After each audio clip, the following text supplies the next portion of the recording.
राधे कृष्णा भक्तों, कैसे हैं आप? तो चलिए हम स्टार्ट करते हैं अपना अध्याय 2 श्लोक नंबर 13। जिस प्रकार शरीरधारी आत्मा इस वर्तमान शरीर में बाल्यावस्था से तरुणावस्था में और फिर वृद्धावस्था में निरंतर अग्रसर होता रहता है, उसी प्रकार मृत्यु होने पर आत्मा दूसरे शरीर में चला जाता है। धीर व्यक्ति ऐसे परिवर्तन से मोह को प्राप्त नहीं होता। प्रत्येक जीव एक व्यष्टि आत्मा है। वह प्रतिक्षण अपना शरीर बदलता रहता है, कभी बालक के रूप में, कभी युवा तथा कभी वृद्ध पुरुष के रूप में। तो भी आत्मा वही रहता है, उसमें कोई परिवर्तन नहीं होता। वह विष्ट आत्मा मृत्यु होने पर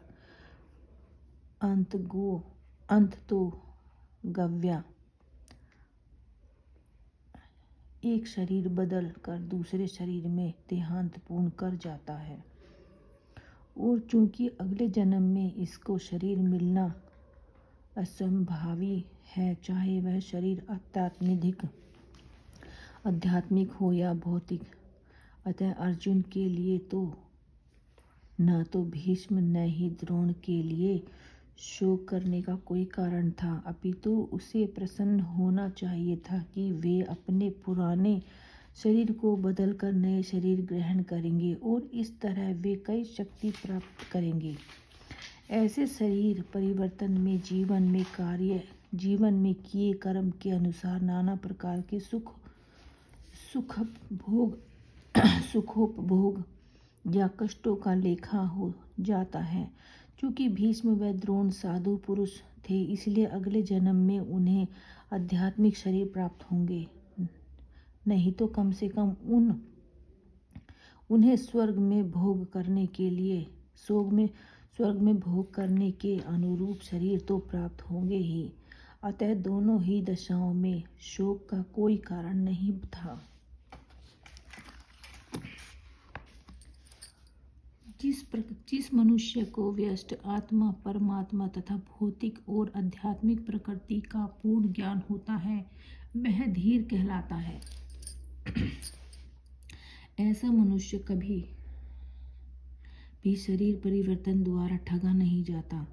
आत्मा के एकांतमवाद तथा का मायावादी सिद्धांत मान्य नहीं हो सकता, क्योंकि आत्मा के इस प्रकार विखंडन से परमेश्वर विखंडनीय या परिवर्तनशील हो जाएगा, जो परंपरा के अभिपरिवर्तनीय होने के सिद्धांत के विरुद्ध होगा।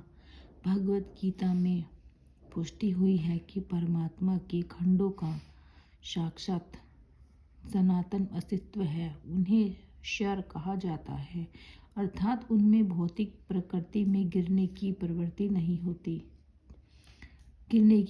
होती है।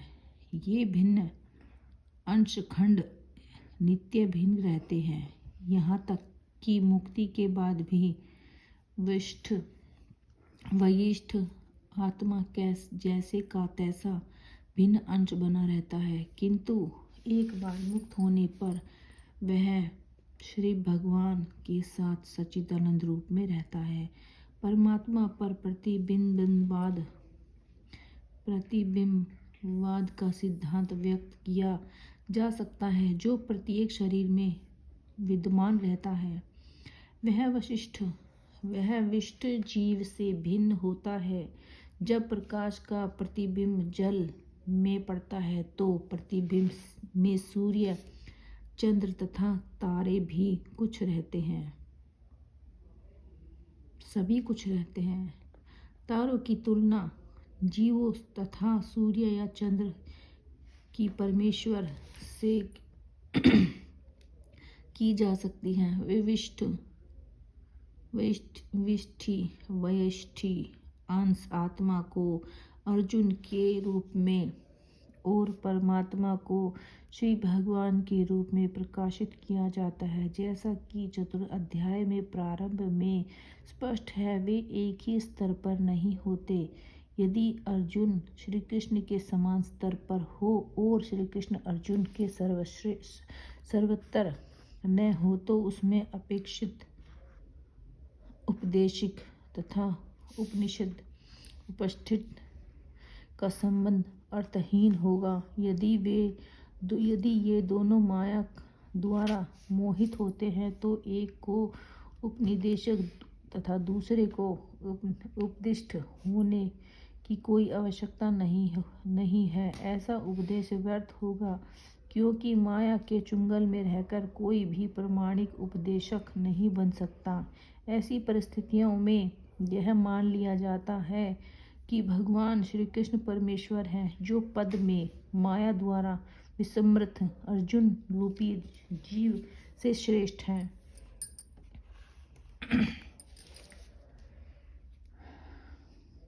हे कुंती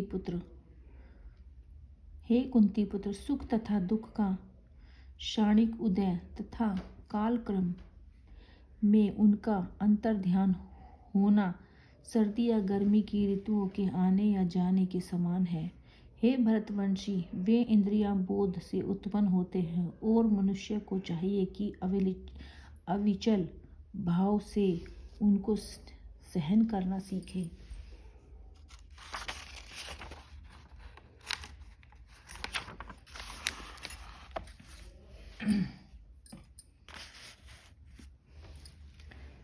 तात्पर्य: कर्तव्य निर्वाह करते हुए मनुष्य को सुख तथा दुख के क्षणिक आने जाने को सहन करने का अभ्यास करना चाहिए। वैदिक आदेश अनुसार मनुष्य को माघ, जनवरी, फरवरी के मास में भी प्रातःकाल स्नान करना चाहिए।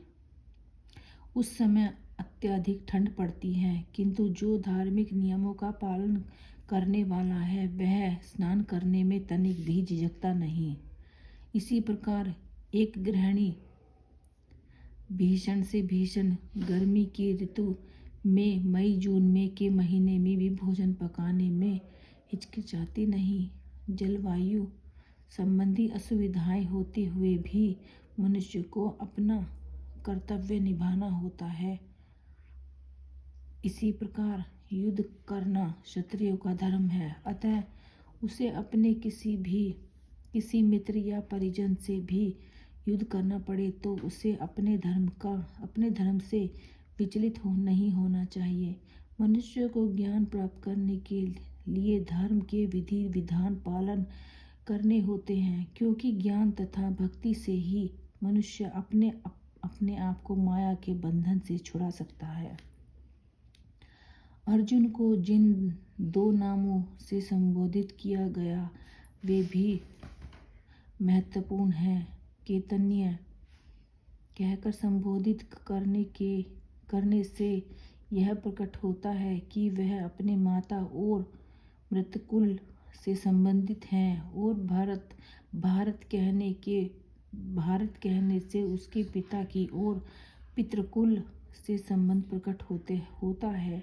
दोनों ओर से उनको महान विरासत प्राप्त है। महान विरासत प्राप्त होने के फलस्वरूप कर्तव्य निर्वाह का उत्तरदायित्व आ पड़ता है, अतः अर्जुन युद्ध से विमुख नहीं हो सकता।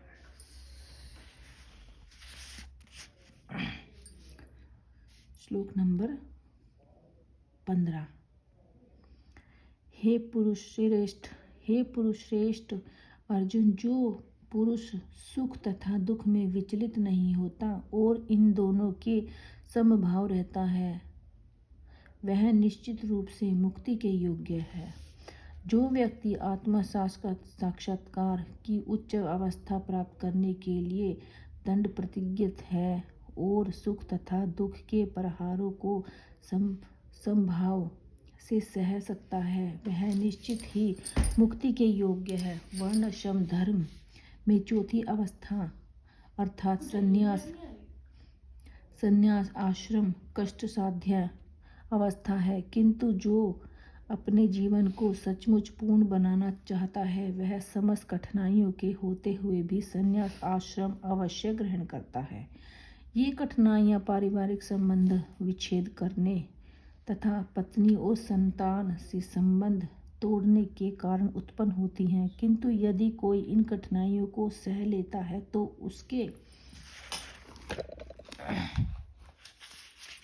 उसके आत्मा साक्षात्कार का पथ निष्कष्ट हो जाता है। अतः अर्जुन को क्षत्रिय धर्म निर्वाह में दंड रहने के लिए कहा जा रहा है। भले ही स्वजनों या अन्य प्रिय व्यक्तियों के साथ युद्ध करना कितना ही दुष्कर क्यों न हो। भगवान चैतन्य के 24 वर्ष की अवस्था में ही संन्यास ग्रहण कर लिया था।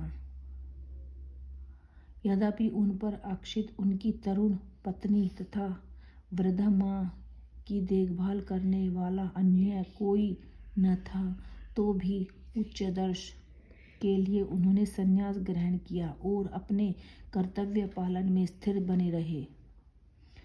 भव बंधन से मुक्त पाने का यही एकमात्र उपाय है।